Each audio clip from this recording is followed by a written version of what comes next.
नमस्कार, मैं ज्योति श्रीवास्तव। आप देख रहे हैं सी न्यूज़ भारत। वक्त हो चुका है बुलेटिन का। बुलेटिन में आज बात होगी हरदोई की, जहां बिजली की समस्या को लेकर पावर हाउस पहुंचे कस्बे के लोग। आगे बात करेंगे महाराजगंज की, जहां एसएसबी और पुलिस ने नशीली दवा के साथ एक अभियुक्त को किया गिरफ्तार। साथ ही आगे चर्चा होगी सिंगरौली की, जहां नगर पालिका पर मृत पशुओं को सड़कों पर लावारिस फेंकने का लगा आरोप। इन तमाम खबरों पर विस्तार से करेंगे चर्चा। ग्राम औरैनी में करबला के उन शहीदों की याद में अंजुमन लश्कर हुसैनी की अंजुमन से फैजान, अमन, अब्बास, अर्श, तौफीक, जाफर, नदीम ने जंजीर से मातम किया, जो रसूल अल्लाह के नवासे थे और हजरत अली के बेटे थे, जिनकी मां फातिमा मोहम्मद साहब की बेटी थी। फिर भी यजीद नामक अत्याचारी ने इमाम हुसैन के घराने को 3 दिन का भूखा प्यासा शहीद कर दिया। पंडित जवाहरलाल नेहरू कहते हैं कि इमाम हुसैन की कुर्बानी तमाम गिरोहों और सारे समाज के लिए, और ये कुर्बानी इंसानियत की भलाई की एक अनमोल मिसाल है। बताते चले कि 1400 साल बाद भी आज सारी दुनिया इमाम हुसैन पर हुए अत्याचारों के विरोध में यजीद मुर्दाबाद के नारे लगाती है और इमाम हुसैन की उस बेमिसाल कुर्बानी को लाखों सलाम करती है, जिसे दीन को बचाने के लिए अपने 6 महीने के बेटे अली असगर को भी कुर्बान कर दिया था। फतेहपुर से सीनू संवाददाता शहनशाह अब्दी की रिपोर्ट। खबर हरदोई से है, जहां माधोगंज मोहल्ला पटेल नगर पूर्वी स्थित बैंक ऑफ बड़ौदा के पास रखा ट्रांसफार्मर कई दिनों से खराब चल रहा है।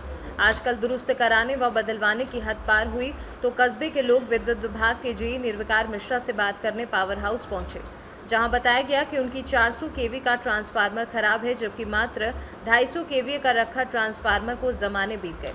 जेई बोले जब आएगा तब बिजली मिलेगी, उनकी कोई जिम्मेदारी नहीं है। लोगों के आग्रह करने के बावजूद उन्होंने एक नहीं सुनी, उल्टा पुलिस को फोन कर फर्जी मुकदमों में फंसवाने की धमकी तक दे डाली। समस्या की व्यथा सुनाने गए लोगों के साथ अभद्रता भी की। बिजली विभाग की तानाशाही से कस्बे के लोग परेशान हो चुके हैं। जो तुमका आया 7 बजे लाए जाइए, आपकी बात ही खाली बात हो रही है। तो इस तरीके से कौन बात 7 बजे आप गए ना कर्मचारी ना अभी आ रहे हैं, अभी मेरा अलाइनमेंट खाली होगा, मैं इसलिए बैठा हूँ। हेलो लगा हाँ इधर आओ, इधर आगे निकल के आओ। हाँ तो कर हाँ कितने में आएगा? हाँ रिले आएगा होने तो कह रहे थे मैडम 400 केवीए का ट्रांसफार्मर खराब है, इसलिए बत्ती आपको नहीं मिलेगी आज। जब नया ट्रांसफार्मर आएगा तब बत्ती मिलेगी। कब आएगा ट्रांसफार्मर?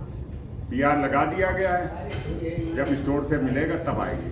4 दिन हो 2 दिन हो या 1 दिन हो, हम जा रहे हैं उससे कोई बात नहीं। हाँ 2 ही चल रहा है तो खाली पानी वाली बात खाली। ठीक है, हो गया वीडियो कंप्लीट हो गया। अब आप तो बता रहे हैं कि हरदोई चल चुका है लास्ट का। नहीं चला तो उसके लिए हम थोड़ी जिम्मेदार। हरदोई से सी न्यूज़ संवाददाता जितेंद्र की रिपोर्ट। महाराजगंज जनपद के कोलवी थाना क्षेत्र के सोंदी गांव के पास सहायक कमांडेंट सुबीर घोष व पुलिस व एसएसबी की संयुक्त टीम द्वारा चेकिंग के दौरान एक व्यक्ति के पास से नशीली दवा बरामद की गई है। वहीं एसएसबी और पुलिस ने दवा के साथ अभियुक्त को हिरासत में ले लिया है। वहीं पूछताछ में अभियुक्त ने अपना नाम प्रमोद पुत्र रामदत्त बरगदही मधुबनिया थाना कोलवी निवासी बताया है। वहीं आरोपी के खिलाफ पुलिस ने एनडीपीएस एक्ट के तहत कार्यवाही करते हुए जेल भेज दिया है। इस संबंध में सहायक कमांडेंट सुबीर घोष ने बताया कि चेकिंग के दौरान एक व्यक्ति के पास 576 कैप्सूल नशीली दवा बरामद हुई। अभियुक्त को हिरासत में लेकर एनडीपीएस के तहत कार्यवाही की जा रही है। किस तरह के सामान की बरामदगी की गई है और इस पर क्या कार्रवाई किया जा रहा है? आज 9/9/2023 को यूपी पुलिस और एसएसबी के द्वारा जो संयुक्त गश्त किया गया था, उस गश्त के दौरान जब वाहन चेकिंग हो रहा था तो उस समय एक संदिग्ध व्यक्ति से 476 नंबर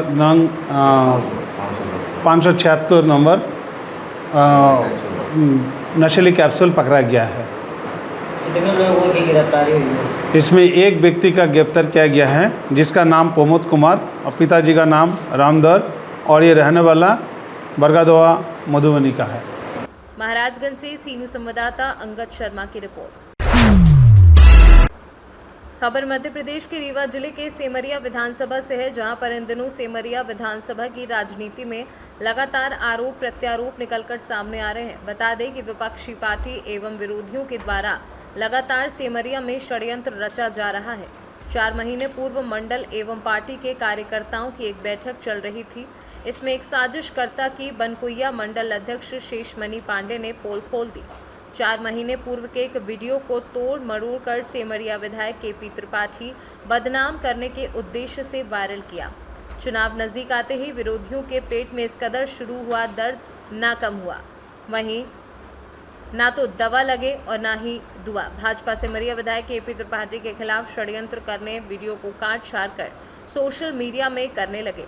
दरअसल पूरा मामला ये है कि 4 महीने पहले बनकुइया मंडल के संगठन पदाधिकारियों की बैठक चल रही थी, जिसमें मुख्य अतिथि के रूप में सेमरिया विधायक केपी त्रिपाठी उपस्थित थे। बैठक के दौरान एक सामाजिक तत्व के द्वारा, जो कि ना तो संगठन का किसी भी तरह से सदस्य था, केवल साजिश के तहत बैठक में नशे के हालत में पहुंचकर उसके द्वारा बैठक में खलल डालने का प्रयास किया जा रहा था, जिसकी जानकारी सेमरिया विधायक केपी त्रिपाठी को दी गई, जिसमें उनके द्वारा कहा गया कि भाई साहब आप यहां से चले जाइए, ये हमारे संगठन की बैठक है, ना कि जनता की। इस दौरान साजिश के तहत बनाए गए वीडियो को तोड़ मरोड़ कर सोशल मीडिया पर वायरल कर सेमरिया विधायक केपी त्रिपाठी को बदनाम करने की साजिश रची जा रही है। आइए सुनाते हैं कि इस संबंध में भारतीय जनता पार्टी के बनकुइया मंडल अध्यक्ष शेषमणि पांडे ने क्या कुछ कहा। एक वीडियो वायरल हुआ था भैया, कुछ लोगों को पता नहीं था, क्या पूरा मामला? ये वीडियो लगभग 3-4 महीने पुराना वीडियो है और इसमें हमारे पार्टी और हमारे भारतीय जनता पार्टी के सिमरिया विधानसभा के विधायक माननीय श्री केपी त्रिपाठी जी सबको धूमिल करने का प्रयास किया जा रहा है। कौन लोग हैं जिनके द्वारा किया गया? ये अन्य दल के बहुजन समाज पार्टी के ये लोग हैं जो हमारे भारतीय जनता पार्टी को और माननीय विधायक जी को बदनाम करने का असफल प्रयास कर रहे हैं। प्रदेश नेतृत्व द्वारा और माननीय जिला अध्यक्ष जी द्वारा निर्णय लिया गया था कि प्रत्येक, चूँकि मेरा मंडल बनकुइया मंडल है और उस मंडल का मैं मंडल अध्यक्ष हूँ शेषमणि पांडे, तो पार्टी द्वारा तय किया गया कि प्रत्येक शक्ति केंद्र का, हमारे मंडल में 9 शक्ति केंद्र हैं, तो प्रत्येक शक्ति केंद्र की क्लस्टर की बैठक करनी थी, जिसमें दादर शक्ति केंद्र के तहत सकरवट में अलोपा माई का मंदिर है, वहाँ पर क्लस्टर की बैठक की गई थी। उस बैठक के मुख्य अतिथि सिमरिया विधानसभा के विधायक श्री मान केपी त्रिपाठी जी थे और अध्यक्षता मंडल अध्यक्ष होने के नाते मैं कर रहा था। चूँकि वह बैठक संगठन की बैठक थी और संगठन की बैठक में केवल जो हमारे पार्टी के पदाधिकारी होते हैं, जो शक्ति केंद्र के हमारे पदाधिकारी होते हैं और जो बूथ लेवल के हमारे पदाधिकारी होते हैं, उनकी बैठक मेरे द्वारा बुलाई गई थी और एक व्यक्ति कोई जयवान सिंह पटेल जी थे, वो आए और नशे की हालत में भी थे, तो एक बात को बार बार रिपीट कर रहे थे, मतलब वो हम लोगों की बैठक में व्यवधान पैदा कर रहे थे।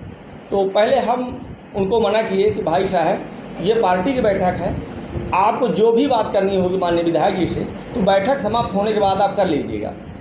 इतने के बाद भी जब वो नहीं माने तो हमने अपने विधायक जी को अवगत कराया और विधायक जी ने भी उनको यही कहा कि आप हमारे यहाँ जो संगठन के लोग कह रहे हैं कि आप पार्टी में व्यवधान कर रहे हैं, तो विधायक जी ने भी उनको कहा कि आप बाहर चलिए और ये संगठन की बैठक के बाद आप हमसे बात करिए, संगठन में आप नशे की हालत में हो तो आप यहाँ व्यवधान मत करिए।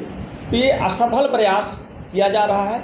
जब मैं अपने फेसबुक में देखा कि एक जी न्यूज़ और सोशल मीडिया में कोई इंडिया धमाका इंडिया करके ऐसे कोई न्यूज़ सोशल मीडिया में चल रही थी, तो हमें ऐसा लगा कि हमारे भारतीय जनता पार्टी को और भारतीय जनता पार्टी के विधायक को बदनाम करने का सफल जो प्रयास किया जा रहा है, तो मंडल अध्यक्ष होने के नाते हमने कहा कि मैं अपनी बात माननीय पत्रकार महोदय के समक्ष रखूं, ताकि लोगों को पता चले कि ये चुनावी रणभूमि में, और वो वीडियो 4 महीने पुराना था और वीडियो को भी तोड़ मरोड़ के उसकी पूरी बात भी वहाँ पर नहीं बताई गई।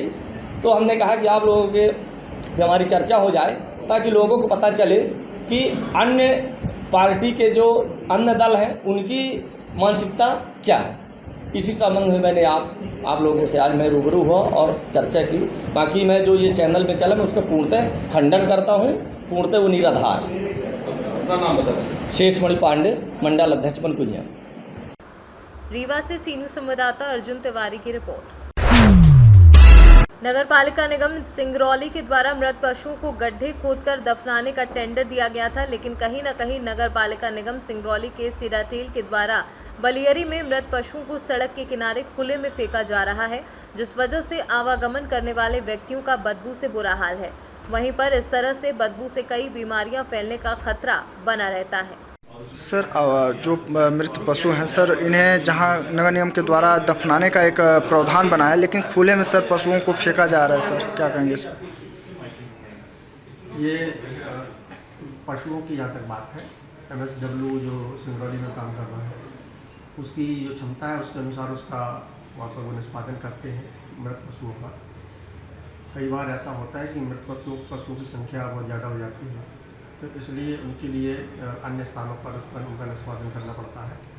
वो जगह इसके लिए निश्चित की जाएगी। अगर वो जगह सूटेबल नहीं होगी, नई सूटेबल जगह इसके लिए तैयार की जाएगी। तो सर नहीं किया जा रहा, खुले में ही सिर्फ उन्हें डंप कर दिया जा रहा है। नहीं, ये इस चीज़ को ठीक किया जाएगा और अगर हो रहा है तो उस पर संज्ञान लिया जाएगा। सिंगरौली से सीनू संवाददाता नीरज की रिपोर्ट।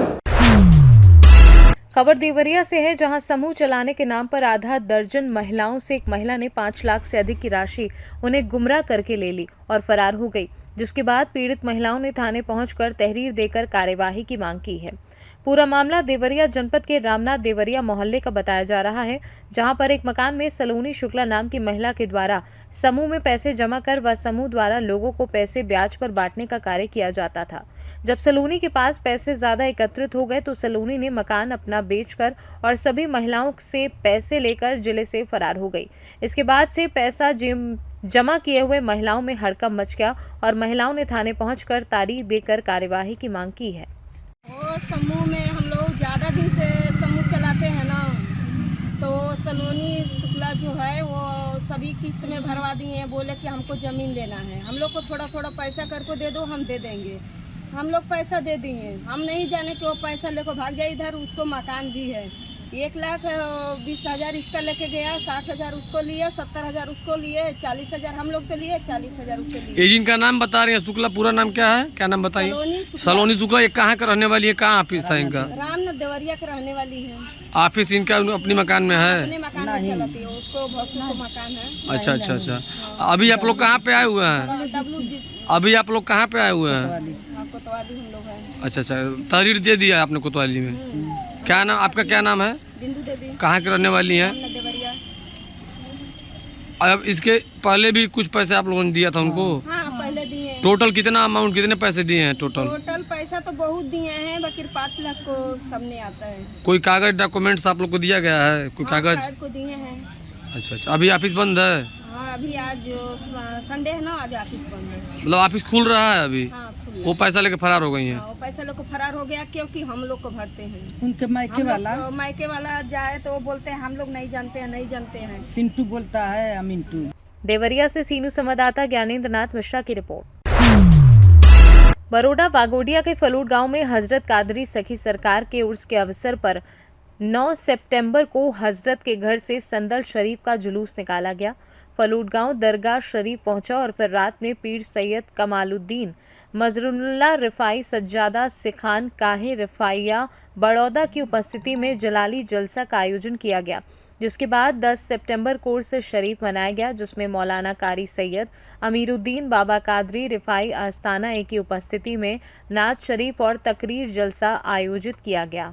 लिए दुआ करते हैं। हिंदू, मुस्लिम, सिख, ईसाई पूरे हिंदुस्तान के लोग हम अमन और सुकून के साथ रहे, ऐसे हमारे साथ बुजुर्गान दीन और उनके धर्म के भी लोग अपने अपने अकीदत के मुताबिक अपने जीवन को चलाते हैं। मौला ताला इस जीवन को दुनिया के अंदर जहाँ तक हम रहे सब अमन और सुकून के साथ, मुल्कों में भी अमन सुकून, भाईचारा, दोस्ती, बिरादरी कायम रखे, ऐसे जीवन को बुजुर्गान दीन के उर्स मुबारक से हमको तोहफा मिलता है। अल्लाह पाक इस उर्स मुबारक की खुशियाँ तमाम को हासिल करे और हमारी हाजिरी को भी कबूल करे और जो कुछ भी हमारे जो कोई भी मीडिया वाले और जो कोई भी टीवी वाले हमारे साथ इंटरव्यू लेने आए हैं, तो उनको भी बहुत बड़ा आभार करते हैं कि ऐसे दिन को बताया करो, ऐसे जीवन को बताया करो और लोगों को इखलास और मोहब्बत का, भाईचारे का पैगाम देते हुए हम बारगाहे औलिया में दुआ करते हैं कि मौला ताला इस उर्स मुबारक को आपकी बारगाह में हमारा कबूल फरमाकर,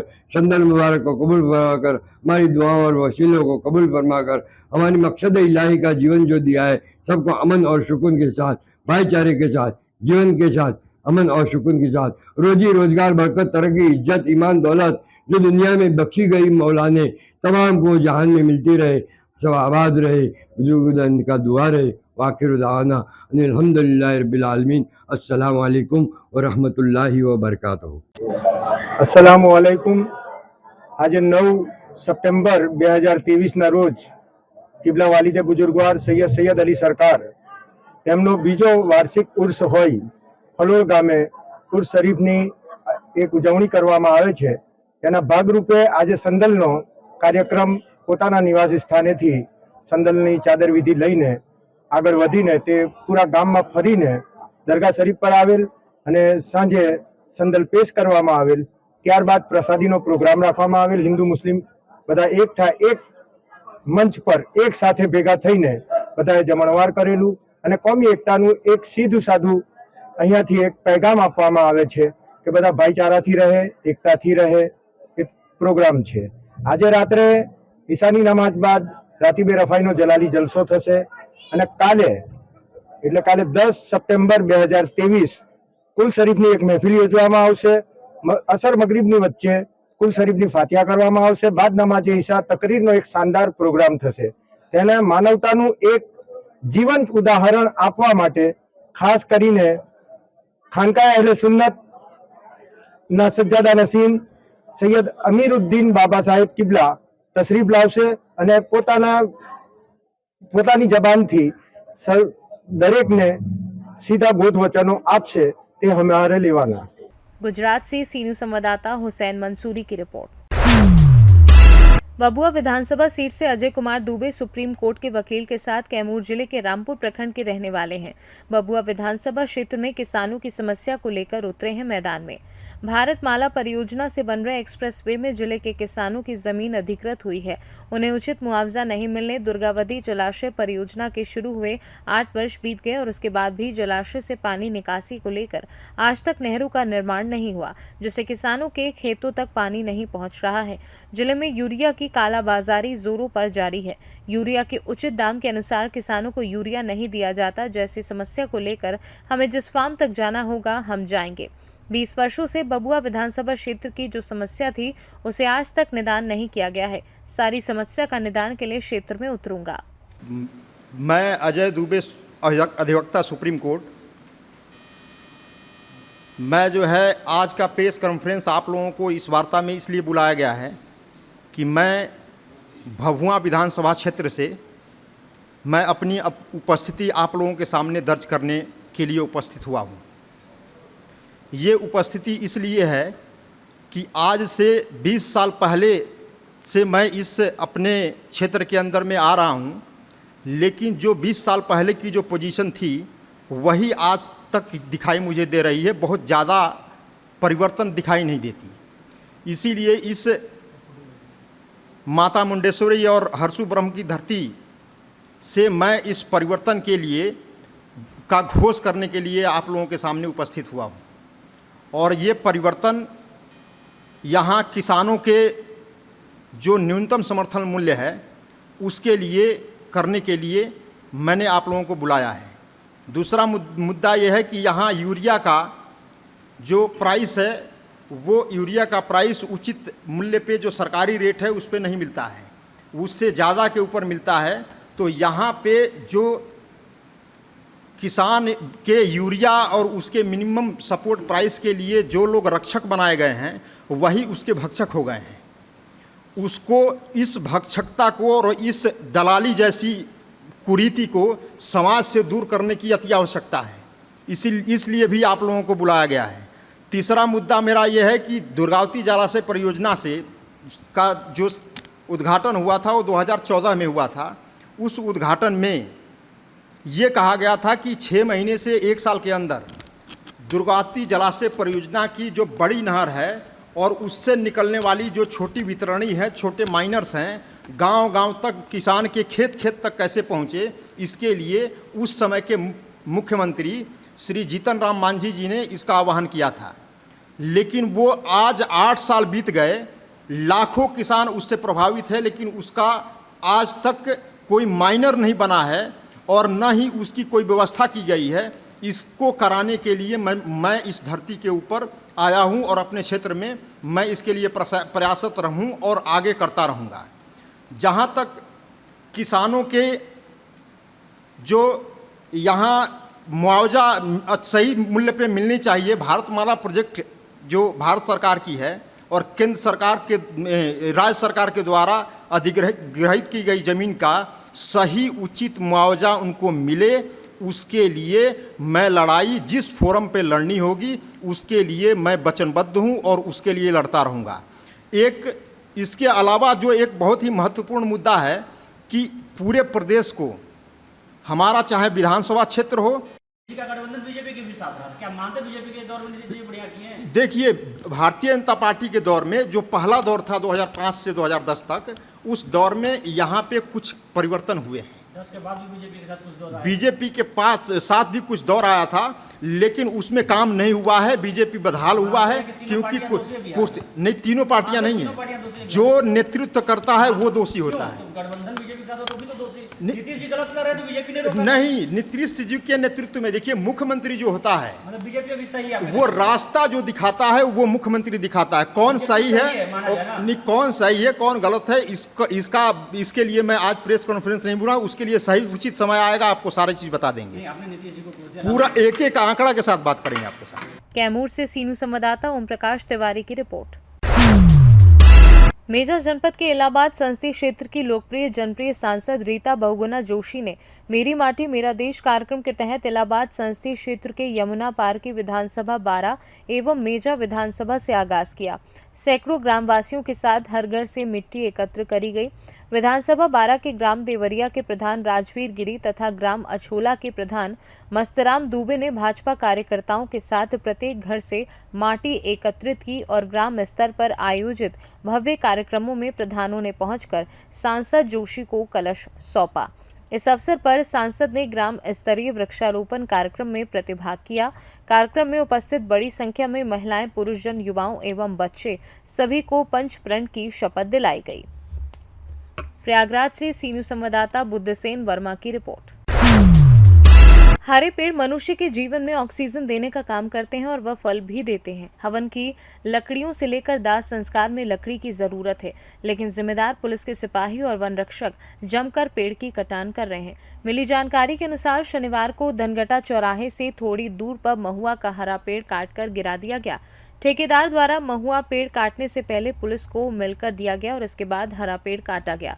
वहीं वन विभाग भी अपना हिस्सा लेकर के आंख बंद कर लिया है और इसके बाद ये कार्य दिन के उजाले में हो रहा है।